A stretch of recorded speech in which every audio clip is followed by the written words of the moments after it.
Okay, so I just watched The Unforgivable. This is one of those reviews I'm just kind of turning on the camera and start talking. We'll see how cohesive this ends up being. What I'm going to do, I'm going to talk about this movie spoiler free, and then we're going to get into the ending because I think there's no way to review this movie without talking about the ending. But yeah, I don't want to spoil things, so we're going to keep things general at first.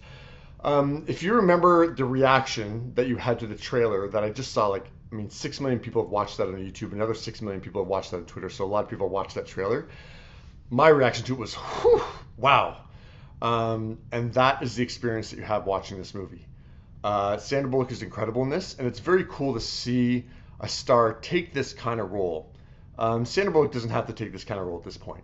This ex-con that is getting out of jail, and the interesting thing watching this movie is that you're not sure if you like her. I don't know if I liked Ruth, but you just see the circumstances that she's kind of put into. Coming out of jail and everyone sees her as a cop killer, and she really struggles to find any kind of way in her life. But as a viewer, you're wondering, do I want to see her have any new way of life? Has she paid the price? 20 years in prison for killing a cop. Has she paid that price? And the movie really challenges you to, make you decide where you stand on this issue. And it's fascinating to watch Sandra in her role, and then what Viola Davis is doing in the movie as well. There's kind of these two parallels of their experiences. And it leads to that scene that we've seen in the trailer, that brief moment where, Viola Davis says, "You are not a victim." That scene in general, it's not a crazy long scene, but it is insanely powerful. You will have a visceral reaction to these two actresses, these two incredible actresses going at each other, these two completely different perspectives and two completely different experiences that these characters are having. Yeah, it's an incredible moment. So yeah, this is a film that is challenging. I'm not saying it's a trial to get through. It's just that I want to prepare you that this is not an entertaining movie. It's not an uplifting movie. It's a movie that's really going to make you think and challenge you, and thought-provoking film. And I think that's what the trailer did as well. You have a visceral reaction to that trailer, and that's what the movie is too. So yeah, I'm not saying this is a trial to get through, but it is a difficult and thought-provoking watch. This isn't a light film to watch. So I am going to give The Unthinkable a B+. I really, really enjoyed it, and my grade would have been higher if it weren't for the last about 20 minutes. So yeah, I think I've covered everything that I want to say that is spoiler free. So now we're going to get into the ending, the last 20 minutes of this movie. So if you haven't watched it yet, turn off this review because we're going to go into the ending. So yeah, here we go. So the ending. So that twist that happens, that you learn that is Katie that actually shot the cop.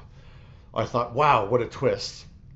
And then I thought, I'm not sure if I like that, because what I was enjoying so much about this movie was that I didn't know if I liked Ruth. And I didn't know if I wanted her to have redemption. And so the fact that we learned that it wasn't her that killed the cop, that completely lets Ruth off the hook. Now we are supposed to like her, right? Like she's this, really was someone who fell on the sword and protected her sister. So that really changes your perspective on Ruth, and I'm not sure if I needed that. And especially the last 20 minutes where it becomes like, the son of the cop takes the sister hostage. I didn't really need that. I thought it all became very kind of conventional in a way to make Ruth the hero. And I don't think that was necessary in this movie because I think it was challenging me so much. So yeah, I would have given this movie an A-, but yeah, that last 20 minutes really knocked it down to a B+ for me. It's still a very interesting movie, very thought-provoking movie, but I just thought it let the viewer off the hook in that it's saying, oh, okay, here's your twist. Ruth didn't kill anyone, and now you can really like Ruth. I thought it would have been more interesting to leave it in a spot where you're not sure if you really liked Ruth. But either way, yeah, this is an interesting movie. But yeah, what did you think of that twist? Did you like the twist? But yeah, either way, Sandra Bullock taking on this role, it is just fascinating to watch the choices that she's made over the last decade. Like I know she said after The Blind Side, she thought she didn't, I'm paraphrasing, but she said she didn't think she necessarily deserved that win. So now she felt like she had to earn that win.